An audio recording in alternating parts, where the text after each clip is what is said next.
Oh, okay. That's what she says. Yeah. No, she legit.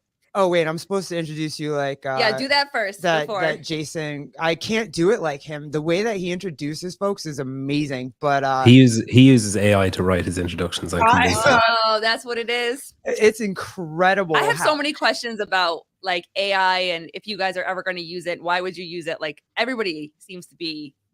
That's new. The thing. Ugh, but we got Pedro White. I can't call you anything but Pedro. I don't blame you. From Coffee Pods and Wads. Totally want to just find out a little bit about how Coffee Pods and Wads came to be. I want to see if he's got ice veins the way that John Young does, and he was never nervous ever in his entire life.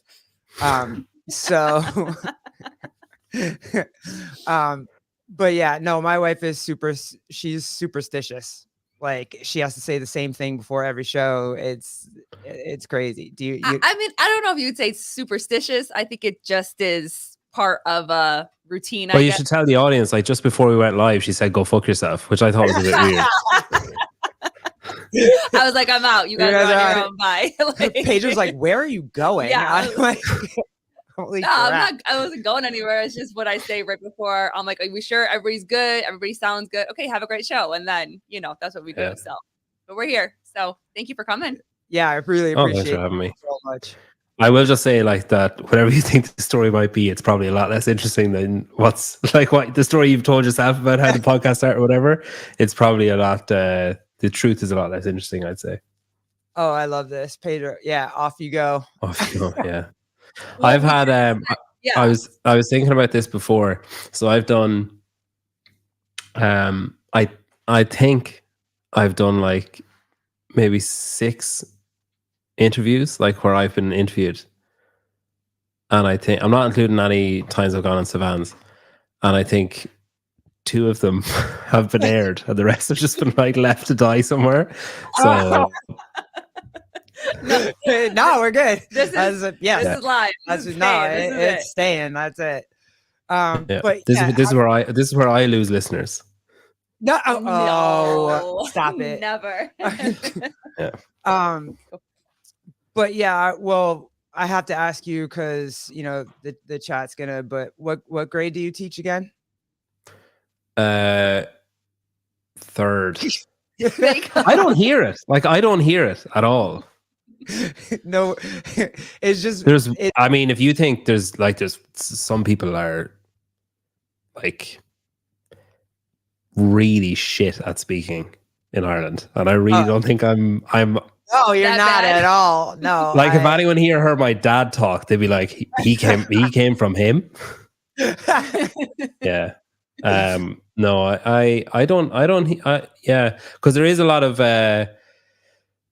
especially in the Midlands, like where I live, like the center of the country or whatever, there's a lot of people leave out like T's, especially in the middle of a word, because I don't really know why, but I know when I was younger, I used to leave them out because I thought, I sound stupid when I pronounce the T. I sound stupid. Like I think it probably came because it's in my name. Do you know what I mean? So nobody likes saying their own name. Well, I don't anyway. And I like then, but people where I'm from wouldn't like, they wouldn't call me Peter like with a T. It'd be like Peter. So it'd be like a H put in place of the T. So we like to add in H's where there's no H, but take out H where there actually is. So it'd be like over there instead of over there, or like third instead of third. So like you remove a H. If a H is written down, like fuck the British, I'm not saying the H. And then like if there's no H, it's like fuck the Queen, I'm adding a H or whatever. I don't know, some kind of weird, or king. Can you, when people speak to you with really heavy, thick accents, do you speak back to them the same way? Like, do you dull it down right now because you're talking to us? And yeah, no, I definitely I'm quite like I don't want to brag, but I did like elocution when I was a child. I did like speech and language classes, which is what you did when you couldn't speak properly. Your parents were like, hey, you're doing this class on a Wednesday, and you're going to, like, my mum would say, she was a teacher as well, so she'd say like, "You're going to learn how to speak properly," and my dad would say, "You learn how to speak proper." So it's like two different sides, because he's like a proper farmer, and then she was like, you know, an educator or whatever. No, I'd say I definitely do change the way I speak. Depending, like I was in Norway at the weekend, and I was very careful with pronunciation and stuff. And the same if I'm talking to any of the Americans, I change. Any of the Not Americans? change, but I'm just kind of more. I'm thinking any of the Americans that I'm friends with. I change. I slow down the way I speak a little bit, and I'm more careful to pronounce words properly. But then, say as the weekend in Oslo wore on, I can hear myself back on the footage I have, being like, "Oh, you're kind of."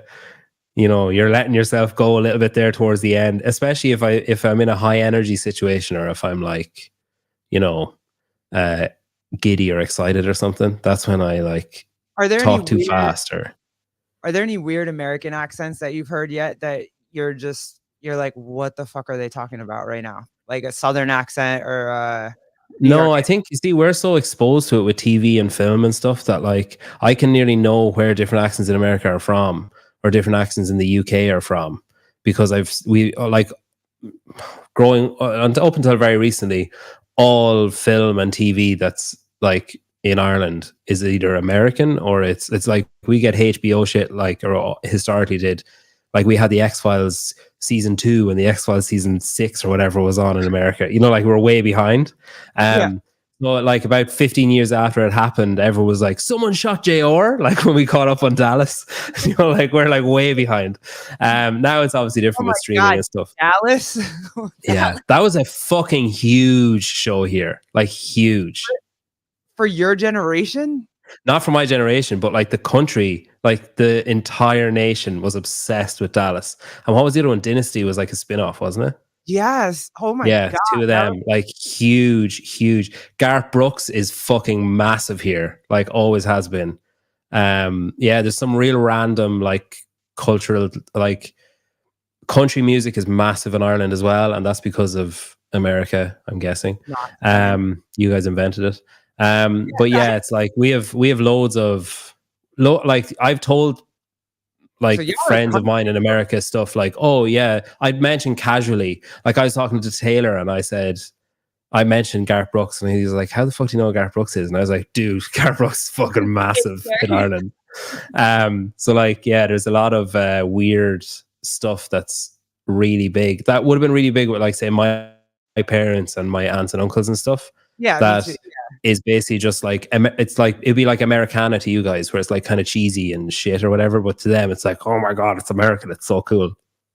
Oh, that's so fun. Oh my gosh. Pool Boy would like to know, gay country or just country? Or country or classic country?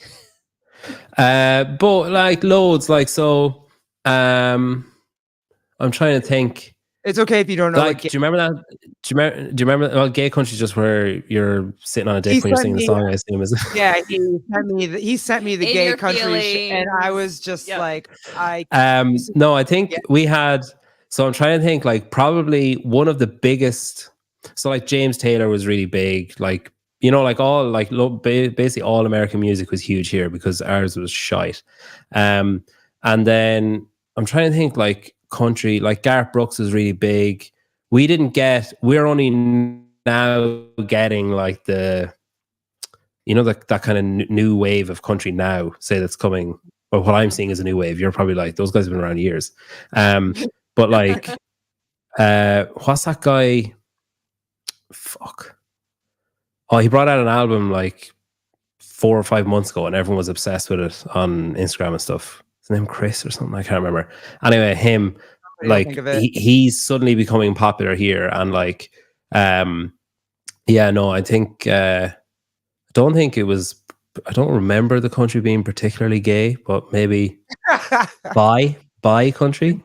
Okay. Bi country. I like it. I like that. Yeah. That's fine. Yeah. So how does a third grade, I was going to try to say it like you just so I could be cool, but I just can't do it. So how does a third grade school teacher decide he wants to podcast? And not only just podcast, but CrossFit podcast? Right. So I kind of started accidentally doing CrossFit, like not. I finished college, moved home to like try and get work, and we went to like a Globo gym, but the cost, I was like, fuck off, like I'm not paying. Like they were like, oh, we want 4 months up front, and I was like, well, you're getting 0 months because I'm going somewhere else. And Googled like gyms in the area because I hadn't been around in a while. Saw a gym, I was like, oh, that looks interesting. Went there, and the guy was like, oh, we're not actually open. We open tomorrow, and we're having like trial classes tomorrow. And when I heard classes, I was like, oh fuck, it's going to be like spin class or like barbell pump or something. I was like, I don't really want this. I was asking about open gym and stuff, and he was like, yeah, like they had like a rack and all that kind of stuff, or like a rig. And I was like, right, they must like, you must be able to just come in and do what I was doing at the time was like sets of 10, sets of 10, that, like classic gym training.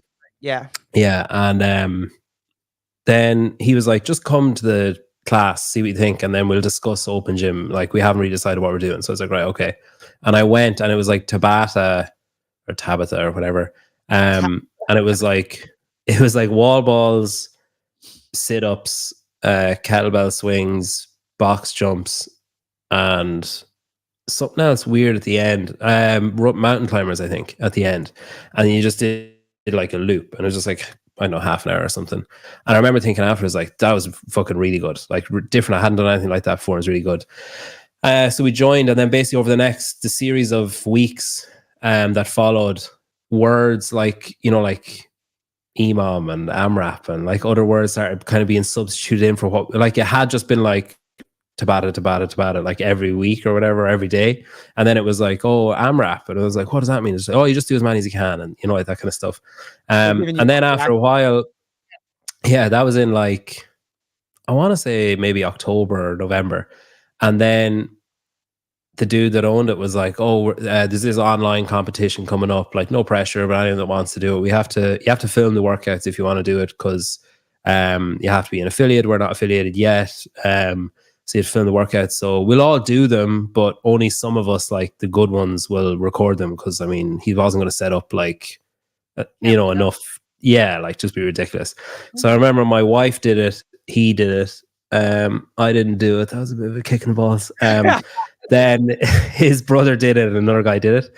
And I was like, what is this for? Like, what's the purpose of this competition? And he said, oh, it's the open, and then you move on to regionals, and then you move on to, there's this thing called the games, and the best in the world go and do it. And I said, oh, that sounds kind of cool. He said, yeah, if you go on YouTube or Netflix, there's like documentaries and stuff. And then I just was like, I fucking love this. Like when I found those, I was like, this is unbelievable.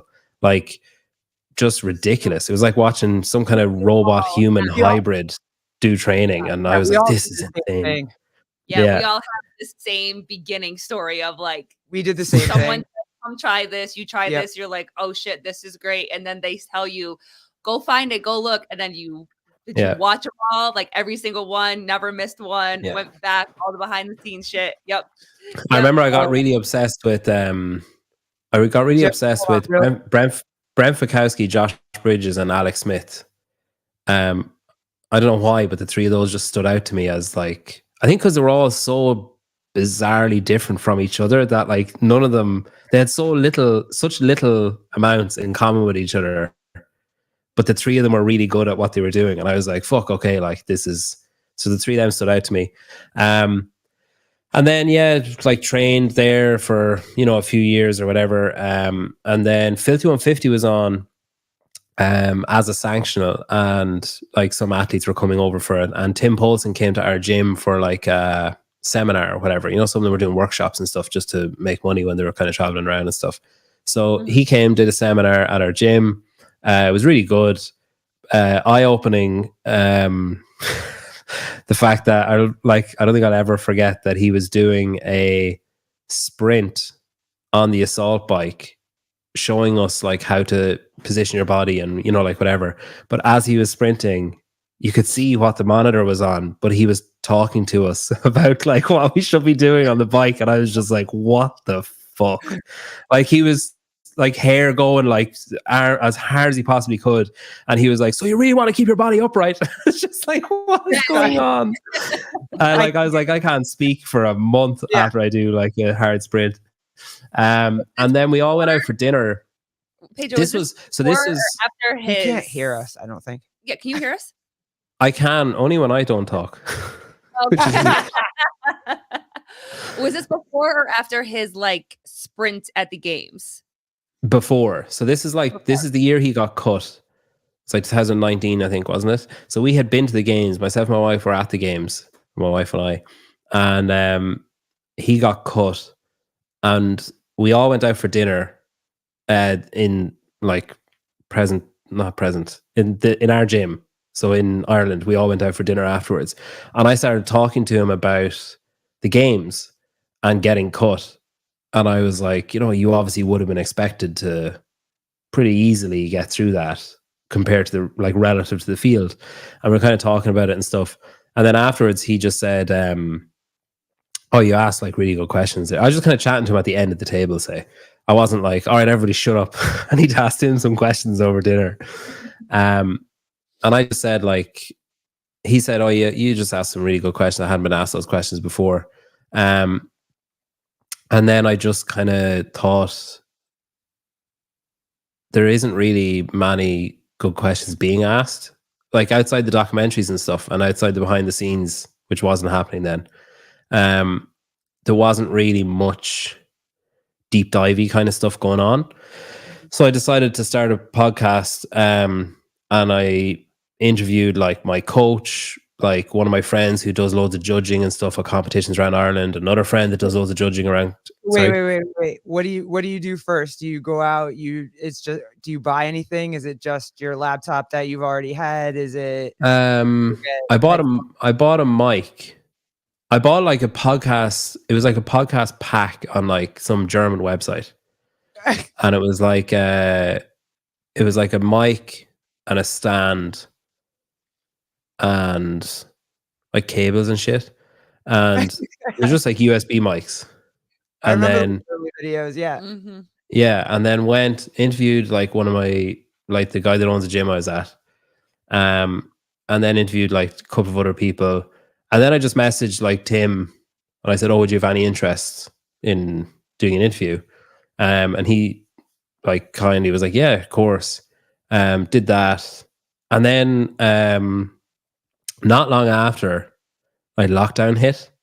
And it was like, I was like, shit, like everyone's just kind of hanging around doing nothing. So why don't I message people that I shouldn't really be in a position to message yet because I haven't actually done anything. And then I remember I got Vellner, and then after that it was just like dominoes just fell. Like it just became way easier. It was still like had to explain who I was and stuff like regularly, but once you have him, if people search, they can say, "Oh, he obviously had." Hold on. Wait, you just randomly DM'd Patrick Vellner and was like, "Hey, I do a podcast. Yeah, and you want to come on?" And I'm gonna need to know where the ice in your veins came from to do that. Like, how where's long the courage did you sit?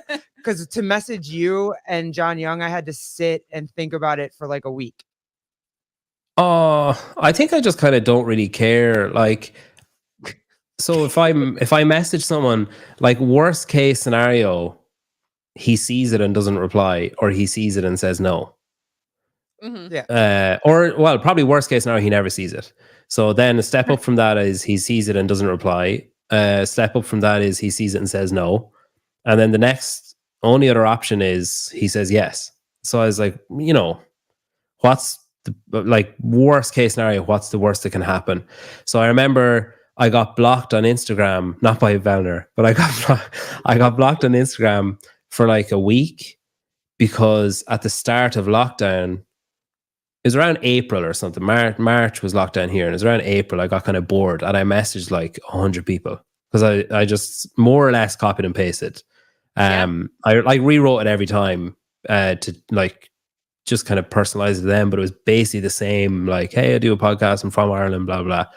You know, big fan, huge. And That's what we say. sent that.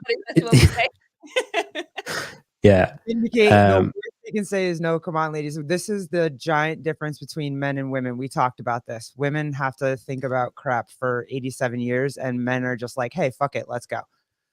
Right? Yeah, I don't know if I agree. I'm a perennial overthinker. Like, I don't know if I agree. Oh no, I just thought of my wife and she's way worse. Yeah. As I was about to get up on my soapbox and I was like, no, that's not true. But yeah, it is like, I understand the trepidation or whatever. I understand the nervousness, but it's kind of, you know, okay, so when you message John, like, it's funny to me that people would be nervous about messaging me or John, but when you message me and you message John, surely that interaction, or like asking Savan to come on and stuff, like, surely those kind of interactions should be the proof that you need to push forward then and ask someone else and ask someone else. It's getting way easier, of course, for sure. But that first one, like that, so that first ask is always, for me anyway, is like, oh, I mean, now I'm okay. Now I would like shoot a DM, and if they answer, they see it, great. If they don't, no worries. But then in the beginning, I don't have that many, sir. Like, you have like 870. Like, I'm like 4 months. I like that, sir. Let's keep that. Let's keep that going. Yeah, but I mean, then I didn't. Like, then I had 12 or 15 or something. You know, like, it's I guess I was in more of a chuck it and see scenario, because, like, what the fuck else did I have to do with my time? And what did they, I mean, the only reason Valner came on was because he had nothing else to do. The only reason that, like, you know, Noah came on was because he has nothing else to do and he saw that Vellner came on. And then the only reason Fikowski came on was because he had nothing else to do, but he saw that no one like Vellner had come on. And then it just gets, you know, far easier beyond that. What's your wife say when you're like, hey, I'm starting a podcast, and oh, by the way, I'm going to message Patrick Vellner? Is she like, what? I remember at the start saying, I remember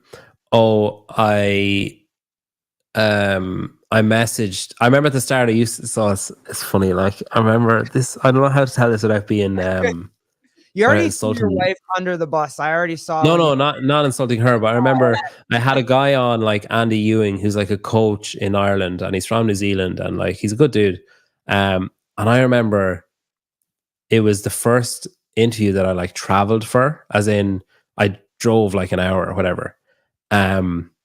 And I remember I was so excited. I remember sitting beside her on the couch and I was like, hey, that guy, Andy Ewing, this is going to sound random, but I was like, that guy, Andy Ewing, that owns the rabbits, replied. She was like, oh, cool. Like, wow, that's amazing. Can't believe he replied. That's so crazy. He's like, he has pet rabbits. But that was my way of explaining to her who he was. Yeah. The rabbits they're not relevant for anything else, but I just wanted to give the direct quote. And then it was, I remember saying like, oh, I messaged Vellner, and her kind of reaction would be like, all right, you know, best of luck with that kind of thing. Like, but yeah, cool, like, good job. And then I was like, I remember a few different people saying to her, oh shit, they saw it. And then, oh shit, they're typing. And then, oh fuck, they replied. And then, bollocks, they said yes. What the fuck do I do now? But she was, she's. Yes. I was like, you're like, yeah, when? It was so just simple. I was like, hey, do you want to come on my very small podcast? You're like, yeah, when? I was like, oh, I didn't think I was going to get past that part. Like, yeah, it's, I think I'm probably blunt about it because I've been on the other side where you're kind of back and forth for a while. So I'm just like, oh, just fucking tell me what day you're free. But yeah, she's like, my wife is insanely supportive, like ridiculous. Like, I was in Oslo at the weekend. She's pregnant. She's due in, thank you, in like 5 weeks. And we have 2 kids already. And one of them is like great. The other one's fucking feral. So the fact that I was able to go, and like that I'm regularly able to go to different things, is a testament to her like support. Like it's crazy. He's a fucking nut job. And then she's obviously exhausted. Second one, he's fucking defective. Like there's something I don't know. It's that trick baby. The first one is great, and then the second one. But the first one, she was like emotionally manipulative. She was like mentally unstable, like for about 4 years, and she suddenly just hit a groove the last like I don't know 7 or 8 days, where she's where she's fully engaged and friendly and stuff. Whereas before, you could have Monday great, Tuesday not so good, like Wednesday morning great, Wednesday afternoon but now she's very like level and just kind of pleasant to be around all the time. And it's like he's taking that as some kind of cue to just be like, all right, guess it's my turn, and just like start flipping tables and shit. But yeah, then the third one is coming now in I don't know 6 weeks, I think. But she's always been really, really, really supportive. She's into CrossFit.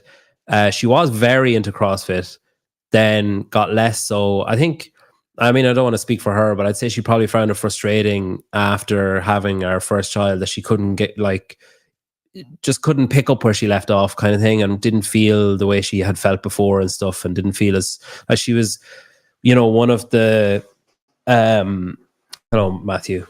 She was one of the RX. She was the first female RX person in our gym, and she was the only. She would have been the top for a long time. You're okay with that, or is that another kick in the balls? No, I would have judged her and judged her in workouts, not like stupid bitch. No, I wasn't. No, she was just really. She has incredible. What's it called? Is it like proprioception or whatever? Like where your left hand knows what your right hand is doing or whatever. Like body awareness kind of thing. And so picking up new skills, she was just really good at doing them, and she's strong as fuck as well. So she could, if she couldn't figure it out skillfully, she'd figure it out with brute force, basically. And I remember it was like, oh fuck, I'm not gonna remember what the workout it was, but it was. Remember the year where they did, toes to bar in the open? They did like. There was one of the workouts had dumbbell snatches and box jumps in that year. It was like dumbbell snatches, box jumps, and double unders, I think. And then another one had toes to bar. It wasn't the one with rowing and toes to bar. It was the year before that, I think. Fuck, I can't remember what it was. But I remember her hands, like from here to here, basically had no skin. And she was just like letting go of the bar and just like shaking her hands, coming back up. And I was like, you are a fucking psychopath. Like you're, there's something wrong. But no, she's like, she was incredible, an incredible, athlete. And now she's an incredible mother and like support system for me and stuff. And it's crazy because obviously she has her own stuff going on as well. Like she has a job and we have the kids and everything else. But even the patience she has where I'll say, all right, I got to go and do such and such a thing. Got to go and do such a, like, whatever, a show. Got to have to go and do whatever. Or there'd be a few times where... Rogue. She letting you go to Rogue? Can you... Oh, no, the baby's going to be brand new. You can't go nowhere. I'm going to the games. Oh, she's really supportive. I'm going to the games. And I'm going... More time. She is really and I am going to Rogue in October or whatever. I'm not going to any semi-finals. I screenshot the dates when French Throwdown announced the dates. I screenshot it and sent it to her. Just I just literally screenshot it, sent it, and straight away afterwards I was like, I'm pretty sure that's right around the due date. And she just replied, absolutely not. Yes. That was the only response I got. Yes, like, yeah, fair. Wife responds, absolutely not. We had that when our kid was we wanted to go. He was born in April, so we wanted to go to, I think it was regionals. Yeah, in Albany. We wanted to go to those regionals that year, and it was the same weekend or the weekend right before I was supposed to have him. And I was like, no, we can't. That's too close. Yeah. That's too close. I don't want to be in Albany. I'm looking at her. I'm like, you'll be fine. And she's like, I am not going to be fine. No, There's no, and not at sure all. enough, he was born like April 13th. Yep. So yeah. We would have been at regionals if that happened. Yeah. But so our two were really early. Like the two we have were really early. And I did have the thought in my head, but thankfully I didn't say it out loud to her at the time. But I was like, the other two are so early. The baby would probably be a week old by then. That was my initial thought. I was like, oh, maybe don't say that one. Can't say that. Don't say that. No, don't say that. So your wife is super supportive. You start a podcast, you get Patrick Vellner on because you have ice in your veins, and now your podcast starts picking up. And what now? Are you like, oh shit? Like now I have to. Is there a certain pressure there that? I don't know about. It's interesting. I think for a long time I was obsessed with like numbers, and I was obsessed with, like, oh, how many listens has it got? I didn't do YouTube. I just kind of downloaded them, put them on Spotify, and what the fuck that was? I downloaded them, put them on Spotify and iTunes or whatever, through Zoom. What the fuck is going on with that? Oh, is that your fire alarm? Because that's black. No, it's a light, like a box light. Oh. But it's flashing. I don't know why. Anyway, we'll just talk over it. Yeah. I wonder, is it like a hand gesture or something? That happened when I went off. That's so weird. Is it your StreamYard? That is fire if it's your StreamYard. No, I don't think so. A little dramatic effect. No, I don't know. Okay. But there it goes.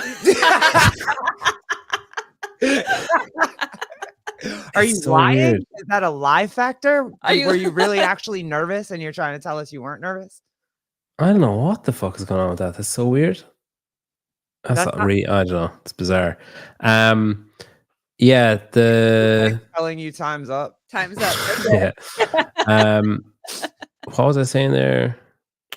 Oh yeah, I was obsessed with like downloads and stuff, and I used to keep a whiteboard in my kitchen of all the episodes, and then I'd update the number after each one, like each week. Oh. And then I remember just walking into the kitchen one day, and I was like, "You're a fucking maniac if you think that this is a good use of time and effort." And then I just kind of rubbed it all off, and I never did that again. And I go through kind of waves. I think for a long time I chased names, kind of like it started off kind of healthily of like, oh wow, I got Feather, I wonder who else I can get, and then that kind of friendly inner competition thing, and then it became, oh, I need to only get big names or else like people stop listening or it'll fall apart or whatever. That's easy to fall into, right? Yeah, so easy. If you're not looking at numbers, you're looking at that at the start. And the quicker you get out of that, the better. Then, fucking hell, I don't know why it's doing that. Well, Jeffrey Birchfield just said there's a light behind you. Do you see whatever light is flashing when that happens? Yeah, no, it's this. Oh. I don't know if it's like one of these. Oh, okay. Oh my God. Like big box lights. Oh. Or is it like something loose? Ran out of battery. The cable was a bit loose, so maybe it's just the cable. I don't know. Yeah, so got into that for a while, like worrying about that kind of stuff, worried about kind of guests. Then I remember like a moment where Savan was coming on. I think the second time. This is like reasonably recently, like 2 years ago or something. Well, yeah, tell this story. Tell how did you end up meeting Savan? Did you contact him? Did he contact you? He came on my show like 3 years ago or something, maybe, or 3.5 years ago. And all he talked about for the first like 25 minutes was race and COVID for the whole like, and like he hadn't been doing his live daily shows, I don't think. So I don't know. I kind of You messaged him, and I messaged him, and then he came on and he started. I was like, "What the fuck is going on?" you were I trying was to talk kind to him about CrossFit, and he didn't was wanna talk like, about "I'm CrossFit. talking about." Yeah, he just kind of took the reins and went. So yeah, it was kind of weird. It was good though. Part of me wonders if it was like a test, like what'll he say if I say this? Right? Yeah. It teaches But yeah, he was great, like great guest. He stayed on for ages and it was really good. And he was kind of doing the fuck's sake. That was in the days of the Matt, Josh, and Savan. Yeah. I think. And then yeah, I didn't really kind of DM, not really, kind of sent the odd story or thing that I saw that I thought he'd find interesting or whatever, like over the next period of time, but nothing really. We weren't like close or friends or anything. And then on his show. That's where you were going to. You got on his show. yeah, I was like added to a group chat like before The infamous group chat. Before one of the iterations, before semifinals last year, maybe, or before quarterfinals last year. I'm not sure, because I kind of had done some stuff about teams for Barbell Spain, and they were kind of had questions about teams or something. And yeah, then from there, just kind of I don't know, we all just kind of got on well together and work well together. And then I've been on his show a few times. Again, supportive wife, like setting my alarm at whatever 2 a.m. to get up and do a show and then go back to bed and then be useless for the first like 4 hours of the next day. And that's how it really is, right? Like he just sends you a text, and if you can go, you can't go. Because I remember some of the early ones where you would jump on and be like, "I was the last person texted," or like, "I was the last." Yeah, yeah. There could be. I was going to say it's always me or Tyler. It's actually just me now. I'm always the last. I'm the last resort. I think he has said like he could be just being kind, but he has said in the past that he doesn't like the idea of me waking up. Like he doesn't like the idea of me getting up in the middle of the night just to do a show. Like whereas I'm like, oh fuck, I love it, man. I don't care. I'm like hanging out with my friends. And yeah, it's just kind of. I think so. When he came on the show live, this is pre. I'd say like pre-friendship or whatever. When he came on the show, I said, I'll do it live if you come on. That was one of your first ones live, right? It was the first live show, yeah. Oh. And I said, I'll go live. If you do it, I'll go live. And he was like, right, okay. I think I said it in the comments of one of his shows and him and Susan were on or something. And he said, okay, yeah, I'll do it. So did a live show. And then I was like, fuck, why have I not been doing this? It's so much better. Like it's so much easier, it's more straightforward, there's no bullshit around it, you just go and then you get interaction from people and it's just so much easier. So they've all been live since, and then did Halpin get kicked out of the group chat so Pedro could be added? No, Halpin was in the group chat when I was there. Yeah, and then just I think doing that show with him and doing it live, and that's quite recently, like 2 years ago or something.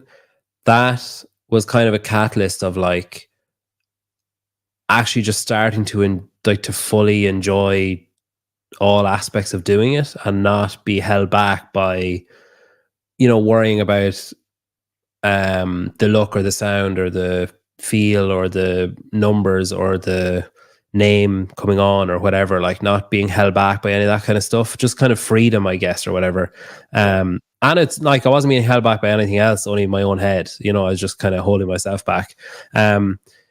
So then you just go live from there on out. That's it. You're just they've all been live since then. And it's funny, like I've spoken to people since who have said, God, you've really changed. Like you used to be, I think Bill Runner said it to me, among other people have said like, oh, you've really changed. You used to be kind of quiet and, then since you started going on Savan's show, you're, I saw that. I saw your video that you put out to let everybody know, like, hey, if you think change it, I get it. What you're saying, you found your voice. That's kind of the Savan effect, if you will. Yeah, I think, it's just, I just got out of my own head a bit, and I was just able to show who I am all the time, instead of a dull down version, or, oh, people might think that's stupid, or people might think that joke is rude, or people might think that joke is stupid, or that I'm stupid, or that I'm not funny, or whatever. Whereas now it's just, everything I do is 100% just to entertain myself. And then I figure if I find it entertaining, someone else will. Yes, we do. And that's where the fake news started to happen, right? Yeah, that, like, any of those kind of things are a kind of feeling of like stagnation kind of comes where, so the thing about that, and Savan's talked about it, so I feel I can. The thing about that group chat is he equated it to like kind of running with horses, and it's like, all right, are you able to keep up, or are you going to fall away, or are you going to get trampled on, or whatever. And there's so much like creativity and ideas and stuff milling around, or whatever, in there, that you can't help but try harder and try something different and take a risk and see what happens. And then that's where like the debate show came from. That's where fake news came from. Yeah. Did you ever watch the original Around the Horn? No. I watched Death by. You're very close to Around the Horn, that ESPN. Yeah, so what I did was with Death by, I remember sending a message into the group being like, would it be a bad idea to do my own version of Death by, but to do it like properly? And the guys are all like, yeah, go for it. Like, and we'll help, or we can jump on, or do whatever. Like, let us know if you need something. And then I think maybe Chase sent it to me, or Tyler. It was probably one of those two. Said, oh, are you thinking like Around the Horn? So then I Googled Around the Horn, watched it, and I was like, okay, I like that. I like the way that they're boxed off. I like the way that they're mocking each other, and there's a bit of back and forth and stuff. So I'm gonna, like, that's kind of my kind of style. So like, let's run with that. So yeah, then Around the Whiteboard instead of Around the Horn. That's cool. And then the boxes on the screen are kind of a throwback to the Around the Horn boxes. Yep. Yeah, absolutely. And when I then saw your logo for it, I knew that my mind went immediately to Around the Horn, and I was like, "Oh, this is going to be good." I was like, "I'm ready." And then you got the clock timer and whatever to be on this. Oh, that was fire. I love that you started our conversation with saying that Tim Paulson was like very impressed by the questions that you asked him. And so when you asked him to come on your podcast, he was like, yeah, you ask great questions. But going Around the Whiteboard, you always are criticized for your questions. Like, you get shit on for your questions. So where do you get your questions? How do you keep coming up with questions? And how do you get that kind of feedback where they're like, this fucking sucks? My wife is an absolute Around I the love Whiteboard it. I live groupie. for him. I'm ready for it. She is a total groupie. I'm ready for it. It's it's tricky. Like, so what I tried to do, I tried to have like, so there's 3 questions, and I tried to have one kind of affiliate based contentious topic, or something that's kind of regularly discussed, one sport based, so like the sport of CrossFit, because I always have a thing in my head of like, right, if I have someone on like Dale King, he's not really going to care about the sport too much, but he will care about affiliates. If I have someone on like fucking, I don't know, Fikowski's not in an affiliate, he trains on his own, so like, will he have a finger on the pulse? Will he have a beat on what's going on? Is he going to be that interested in the affiliate one? Probably not, but he could do really well in the sport one, so then it's fair. And then one kind of currently trending newsy type, like, if something's happening or whatever. So usually my process, it's actually quite similar to my fake news process, but usually my process is I ask the guests, schedule the guests. So I try and find 3 people. It's actually becoming more and more difficult. I try and find 3 people to come on. And then I try and once one person says yes, then I think, all right, who'd be funny opposite that person? Like, who'd be jarring to go against that person or whatever. And then I pick another person based off that. So somewhere in the middle, or so you're I don't want to have 2 against 1. but I want to have differences of opinion. And then, the questions usually come down to, after I have them scheduled, I tell them, okay, here's the rules. If you haven't seen it before, which you probably haven't, and the topics will be sent on Tuesday and the debates on Wednesday. And then on Tuesday morning, I have a mild panic, thinking, oh fuck, I have no questions for that yet. Oh shit. So then I sit down, I try and think, okay, fuck, what, I have to send them in an hour, what am I going to tell them? That's accurate. I do put in more thought. Important. And so I try and think of the topics. JR is laughing. Usually I text JR. I need some. Oh, you text JR? Yeah, usually I text JR and say, hey, and I'll go 1, 2, 3. And oftentimes I'll text him 1, and it'll be pretty much worded how it is on the show. 2, pretty much worded how it is on the show. And then 3 will either be, I don't know, or it'll be something open standards, or something something about whatever. And then a lot of times he fills in the blank on the third one, or he might say that second one is kind of stupid, that's not going to work, or the 3 of them are good, or that first one is good, second one's shit, third one's good, or some kind of variation of that. And then he's kind of my ideas bouncer offer person. Offer, as the official title. He's very patient, because every week I text him in a bit of a panic, being I need to send these. What do you think of these? Are you ever thinking about having a rematch series where you Oh, I will. Yeah, my plan is, if I can, I want to try and get people out there. Yeah, they are. There's some butthurt people about it. Yeah, mad that they did not win. And feel like they should have won. Yeah. My plan is to get, if I can get as far as a grand final without a repeat. So say Seth he's won the first iteration or whatever, and now we're kind of heading towards our first semi-final of the second series. So we'll need to finish 3 semi-finals and a final of the second series, and then do another series of qualifiers, semi-final, qualifiers, semi-final, so on, and then a final. And then I'll have Seth versus finalist 2 versus finalist 3, and then start again. Now what will probably happen is I'll probably start dripping in people who have been on before then, because I'll just run out of people. I'd say tournament of champions. That's cool. I've had people say no, no, I'm not doing that, or no, I'll do a show but I'm not doing a debate, or I think people are afraid of looking stupid or sounding stupid, or being people criticizing them or saying, oh, you don't know what you're talking about, or whatever. And I get that. I wouldn't do it, but I get it. And I think some of the questions are shit, absolutely shit, dog shit. And I understand that. But it is really hard to come up with. I can't even imagine. That's not even a self-pity thing, but when you're oh, I'll come up with a currently trending thing, and you're in the open, everything's just fucking about the open. So what? It has to be an open question. The affiliate question is going to be an open question, and the sport question is going to be an open question, because the 3 things are happening at once. So I try to vary it a bit, try to have some contentious topics. Sometimes the Hiller one was really good, I thought. The Savan one had the potential to be really good, but Brian obviously thought it was pathetic and whatever.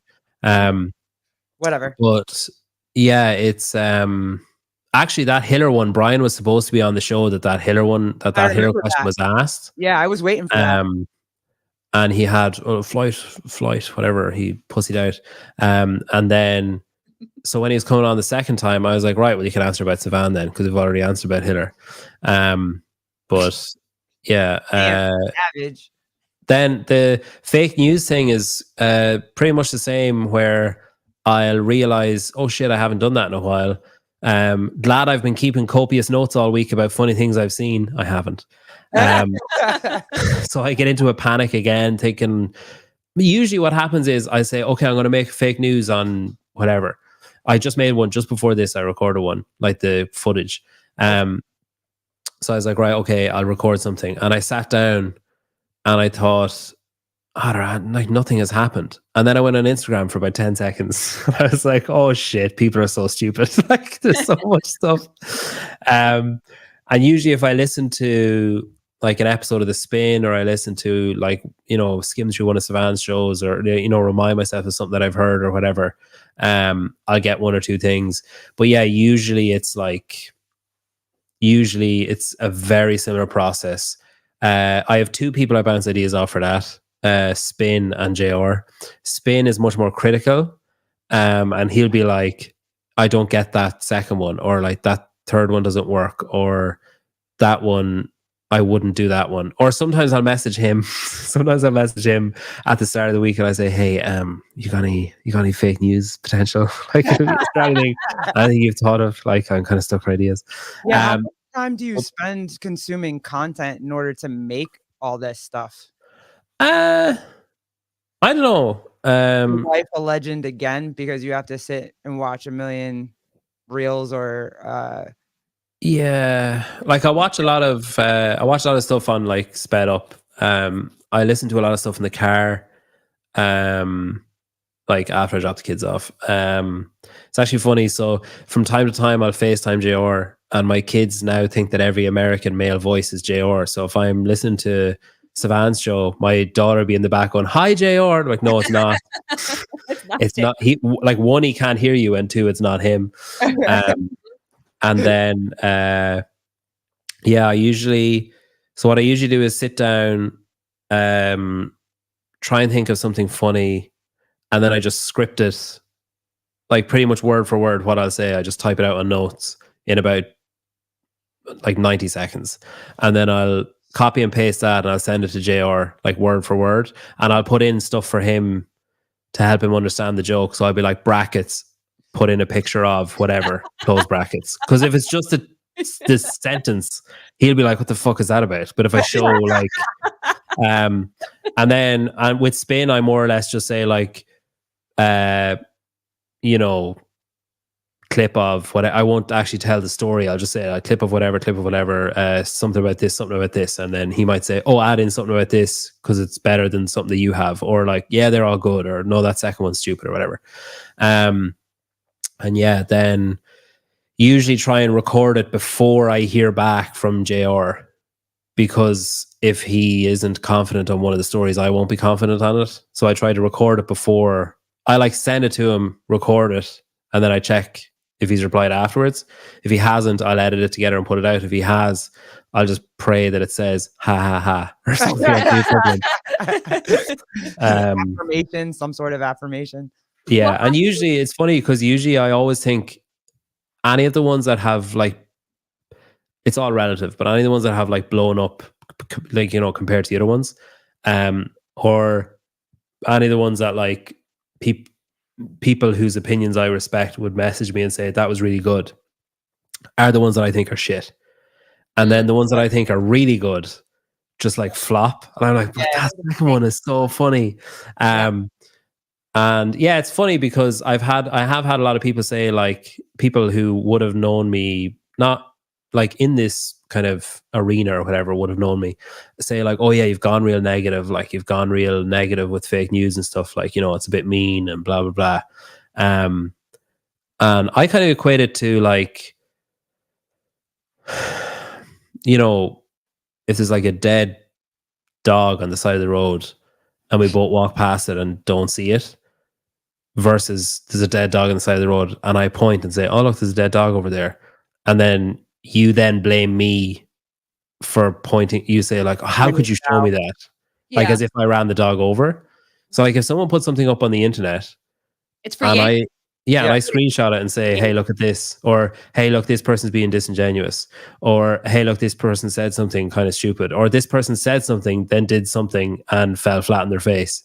They're usually the people or the stories that I use. So usually it's like someone's being disingenuous, and I think people should be made aware of it in case they're not.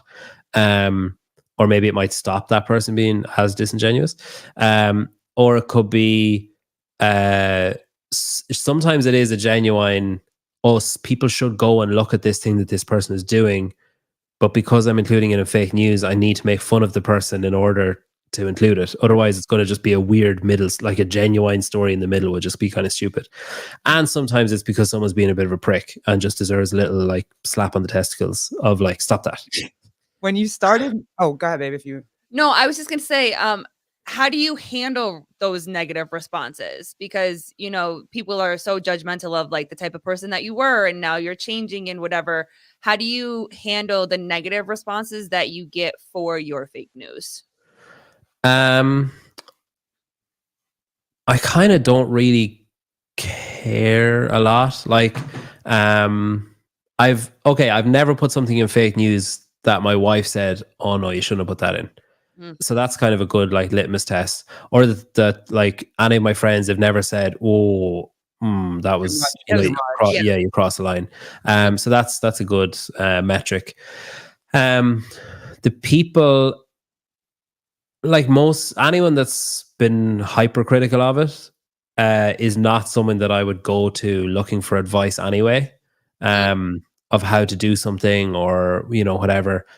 Oftentimes the people that are most critical of it are people who are featured for being disingenuous or featured for, you know, being a bit of a tit or whatever. So obviously they're gonna see it as negative because, you know, like boo-hoo or whatever, instead of actually being self-reflective and taking the little sack tap and being self-reflective.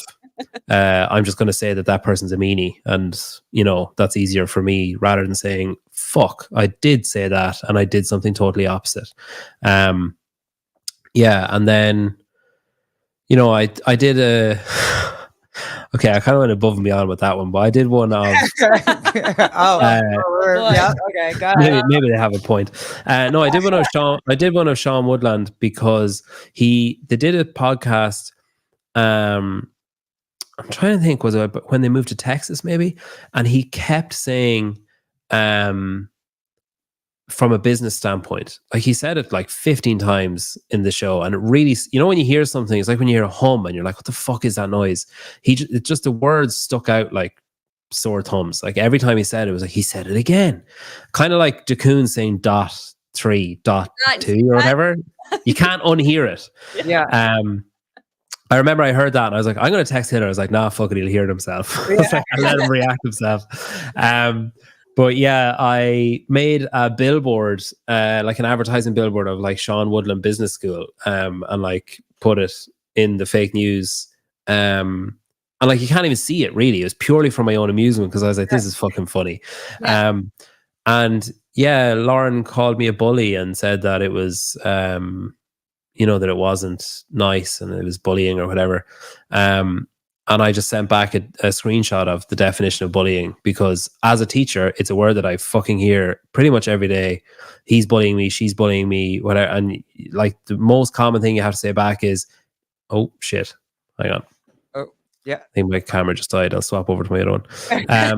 The most common thing that you hear, or the most common thing that you have to do is, I'm back. The most common thing that you have to do is like, is this the first time it happened? Yeah, it's not bullying then. Like, is it, you know, has it happened more than once but not consistently? Yeah, it's not bullying then, you know. And you have to, and that's what I replied. I was like, yeah, this is the second time out of 10 or 15 that he's featured, and it's because he overused a word or a term. So I don't think it's bullying. But yeah, she didn't. I think she blocked me after that. That's tough. Is that where it stems from? Is it mostly stemming from the fake news? Have you ever gotten any kind of like backlash from anything else, or is it literally just from the fake news? Yeah,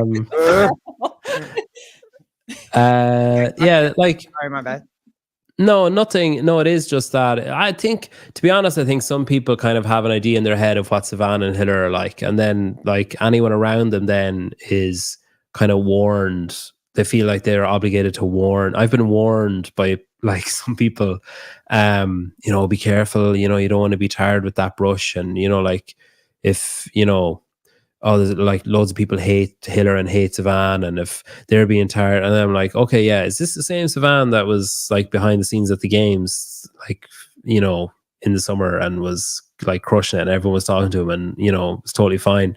Yeah, him. Yeah, everyone hates him. Okay, right. And then it's, you know, like, oh, the people are sick of him. It's like, okay, the people that are like consistently going on his podcast, they're sick of him. Are they like the same? You know, it's just, I don't know, it's weird.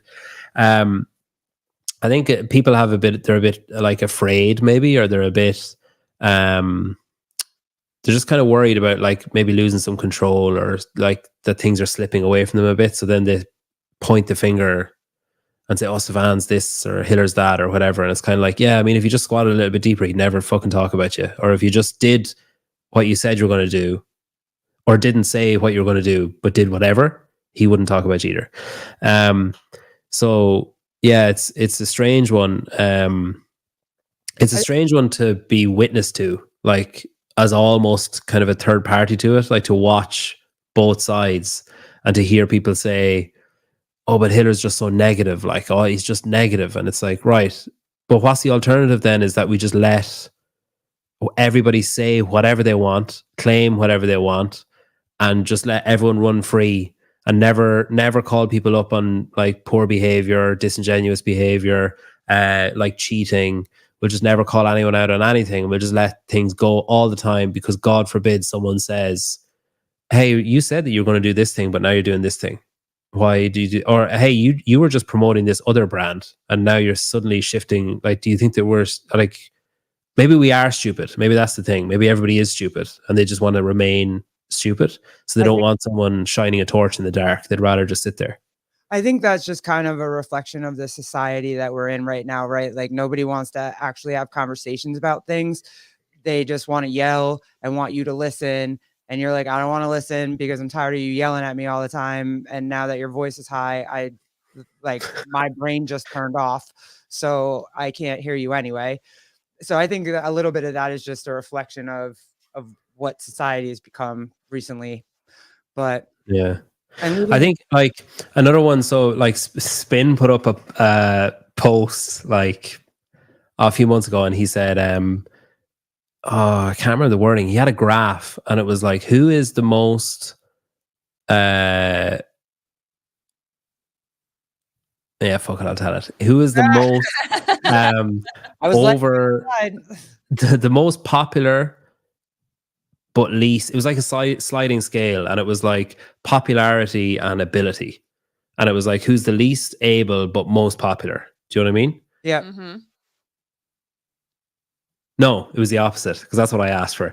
It was who is the most able and most underrated. So who's the best athlete, right, but with the lowest level of like community respect or, you know, awareness or whatever. And everyone was saying like Ariel Lowen, classic example, like, you know, incredible athlete, doesn't get, well, she's with Rogue now, but like up until recently hasn't gotten the opportunities she probably deserves, etc. For sure. And I commented on it and I said, you can tell me what you think I meant by this.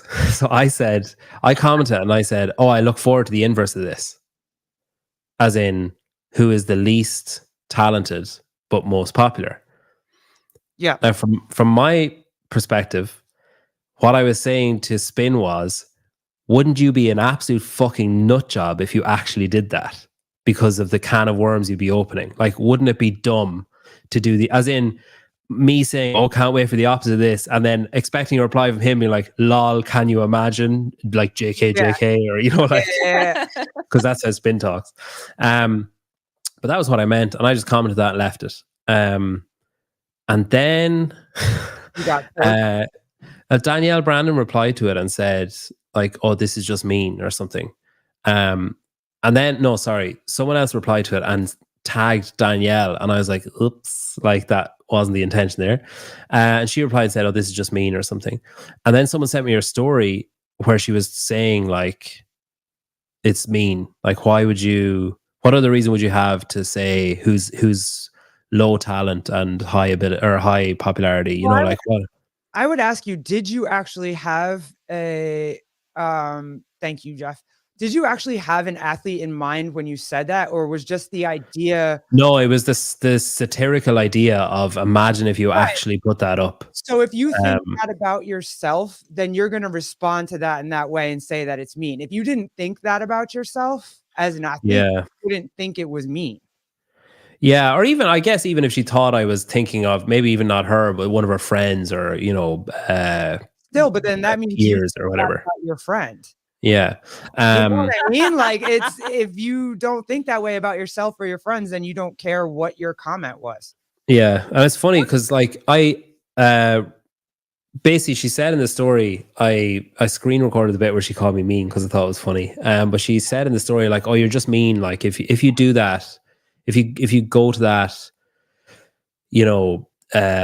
place, like it's what kind of positive can come from it or whatever." So I replied to her story and I said that isn't actually what I was doing. But each their own or whatever. And she said, "Well, what else could you have been doing?" And the conversation went back and forth basically of me saying like, "No, it was a joke." And I text Spin and I said, "What do you think I meant by that comment?" And he replied and said that it would be a ridiculous thing to do. I was like, "Yeah, right." And then, yeah, they are lost in this instance anyway.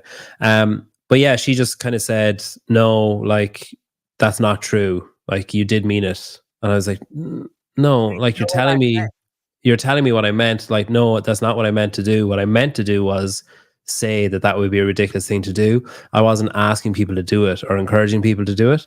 And then I was talking to my wife about it, and she was like, "Yeah, like you weren't asking people to do it and you weren't encouraging people to do it, but people did it. And People they probably would do it. they probably wouldn't have done it had you not left that thread dangling." Yeah, so I was like, "Yeah, okay, like, you know what, fair enough." So I went back to Instagram and I DM'd Danielle and I said, "Hey, like my wife just explained it to me in a different way, and I can understand how, I might have inadvertently stoked the flame or whatever." And it was like, "Message cannot be sent." And I was like, "What?" So she fucking blocked me. Blocked you. That was it. That's what I said about not being able to have conversations anymore. Like they just want to yell and then not talk to you and want you to be quiet. And it's like, well, I'd love to have a conversation, but I can't have a conversation. But don't you always talk about, babe, this whole idea about some parts of the community is always saying like, CrossFit should be a sport. CrossFit should be a sport. Is CrossFit a sport? Are we trying to make it a professional sport? And you always say the best part about professional sports is the trash talking, is the being able to. I think it's fun. Like from both sides. Of like every other professional sport gets it. The WNBA is getting destroyed right now. Women's college basketball is like their storylines and their drama. That's why everybody's watching it, because there's drama. They're not watching it for the basketball, watching it for the drama and the headlines and the things to play out. That's part of professional sports. That's my personal opinion. Like that, it kind of means you made it. Yeah. I mean, it's even like, yeah. But then people have this thing about like individual sports, and it's like fucking F1, like, are always criticized and hyper like monitored. Golf players, tennis players, like, "Oh, he's playing shit today." Okay, a commentator wouldn't say that, but like, "Oh, he's not having a good game." Like, "Oh, he hit that, he sliced that, he should have hit it this side. Why did he hit it that side?" Is the same as, "Why did she drop the bar?" Yeah. Nobody else is dropping the bar. You know what I mean? Yeah. But people, I think maybe it's because the sport is young. People just take it as a that it's personal. Yeah, that it's an attack on the human, not the athlete. But like, if you said it about the fucking, I'm trying really, really hard to think of an American football team. If you said it about the Giants, we tell them they suck all the time. Yeah, you said it about the Kentucky Cootaneros. They just they just be like, "All right, okay, yeah, like they suck balls, they're terrible." They wouldn't be like, "Oh my god, like we need to go and check on the GM, make sure he's okay. Like we need to sit down with him and give him some lemon and water and like a cold fire that MF." We don't like you fire everybody. Like, the whole coaching staff is getting fired tomorrow because they lost a game yesterday. Mm-hmm. Like that's how we talk about it. So. But yeah, I don't know. It's strange. Like, and then I don't know. Like, I get. Part of me gets blocking because it's kind of like, why would you, if you're not enjoying something, why would you leave that door open? But it's also kind of like, I don't know, it's kind of cowardly or something, because it's like, it's the equivalent of you're having an argument with someone and you leave the room and then you open the door and go, "Fuck you," and close the door again and like run away. And it's kind of like just to get the last word. Or like if she saw the comment and didn't say anything and whatever and just blocked you, I can see that. That's fine. I don't like your content. I'm not going to watch it. But yeah, if you come in and start... The thing is, fucking Nick Wad Zombie actually made a post directly afterwards and said, who is the most under talented but overrated athlete in the CrossFit space? Made a post. He's not blocked. He actually did the thing that I was accused of doing. Like, he actually went and did it. And he's not blocked. And I didn't do it. I just commented it as a joke and I got blocked. But like, yeah, I don't know. It's just like, whatever. Like, I don't actually care. Like, it's not nice. It's not a nice feeling to have someone think that you would do that. Do you know what I mean? It's not like, because it isn't something that I would do. So then it's kind of like, oh, that's a bit shitty that someone would think that of me. But then it's also, again, like Danielle, who else? Like Lauren has me blocked. Sean Woodland has me blocked. The three of those people are not three people that I would go to for advice on like anything. Like, no disrespect to them. They're, you know, good at what they do or whatever. But like, I can't think of something that, a problem that I'd have that I need to go to Danielle and like, hey, I need help. How could I fix this? I can't think of anything that I'd do that with. Same with Sean, same with Lauren.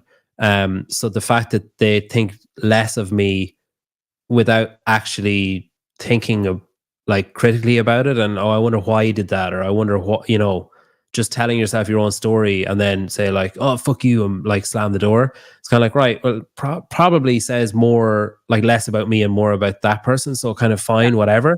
But it still is a bit like, I don't know, it'd be nice to just explain. Yeah. But then also part of me wants to explain it and part of me wants to be like, ah, fuck you, I don't care. Yeah. So yeah, it's kind of be kind of torn. If you're going to have a conversation or you want to try to have a conversation, I think what's happening is with stuff like that is they're not even giving a chance to have a conversation. And again, they don't have to. Yeah. They don't have to. Yeah. Like, some people can just be like, well, fuck it, I don't want to. You know what I mean? But like, if, like you had said before, if it started off with a conversation and you were genuinely trying to understand like where she was coming from, and she still was like, well, fuck you, and slams the door, like, of course that could be frustrating because your time and energy and effort was trying to understand what she was saying. Yeah. I think as well, like I love in-person awkward encounters. Like, it's fuel. Like, I fucking love it. I love that kind of shit. Weird. Oh no, because I just love, it's like a study in humans. It's like, what kind of person are you? Like, if I approach you and say something to you, what are you going to do? Like, are you going to like punch me? Are you going to walk away? Are you going to tell me to fuck off? Are you going to engage politely? Are you, you know, what kind of person are you? So I, like in Miami, I had kind of dragged Maureen Chalk up a bit. Dragged like Joe, that was editor of it. I dragged him a good bit before in fake news and stuff for their podcast that fucking disappeared. What happened to that? That podcast, that bottom line, or no, what was it? It was like a news podcast. It was fucking dog shit. It was so bad. Fucking hell. That was fodder for fake news for about 2 months. But yeah, I saw him. I was coming back from the bathroom in the hotel and I saw him and I went over and I said, hey, how are you? And he was like typing on his laptop and he stood up before seeing who it was.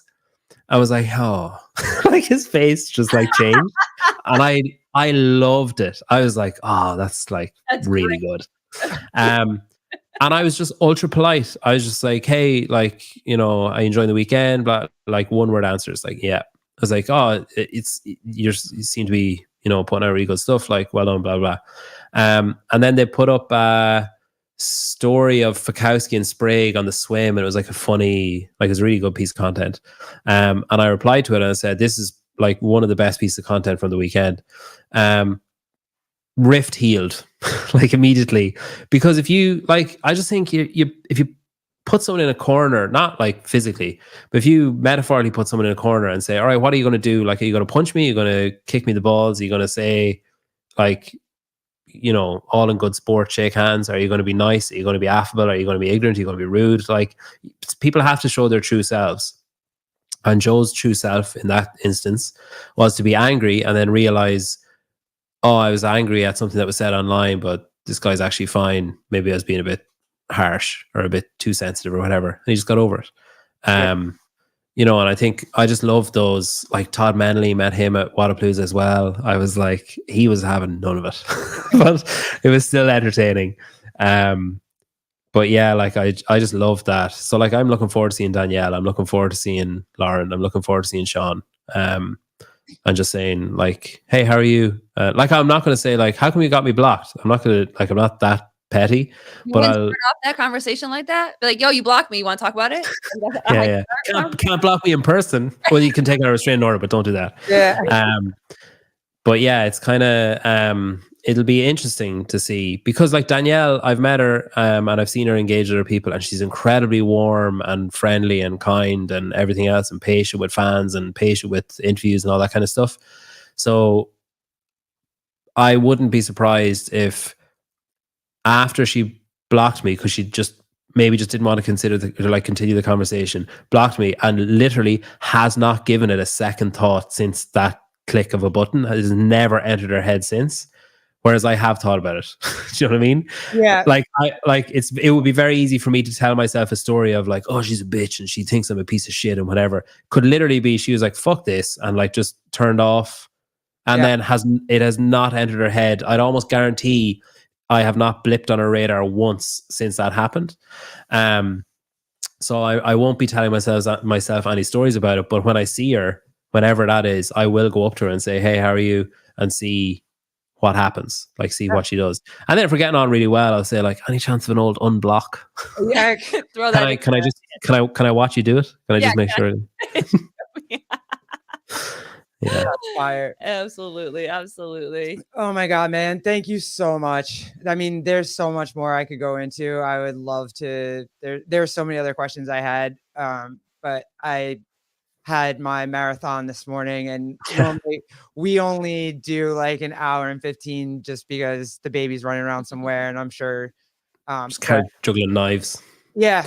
Possible. And this is me being like, hey, I actually once interviewed Brandon Swan, and we were doing open advice like after the open workouts came out, and he was on his phone, and as he was talking, he was like, and then like with the deadlifts, like he was like whispering off screen. Yeah. And then afterwards he goes, dude, when we were doing that, my son was standing on top of the kitchen table with a butcher's knife. So he was like, I was like sweating, like being like, put it down.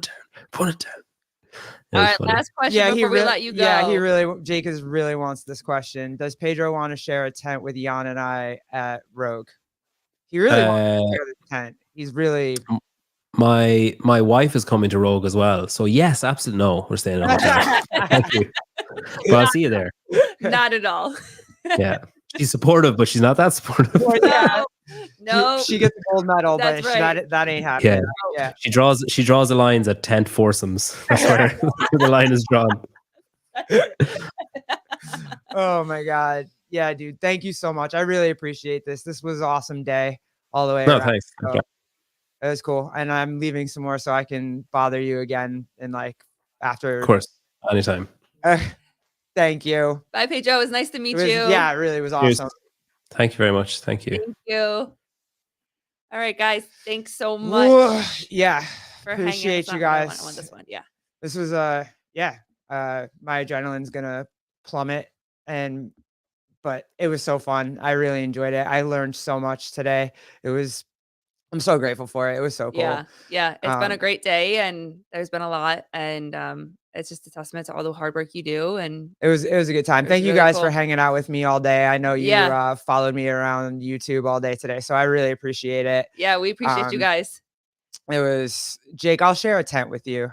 I mean, if I can get there. I also draw said lines. So my wife said no. Sorry, I can't share. You might be hanging out. I would have. I'd have been asking a whole bunch of questions in the tent, but I would have done it. All right, guys. Have an awesome Sunday. Thank you guys so much for all the support always, and we'll see you next time on Gluten Things. Gluten Things out. Bye, guys. Deuces.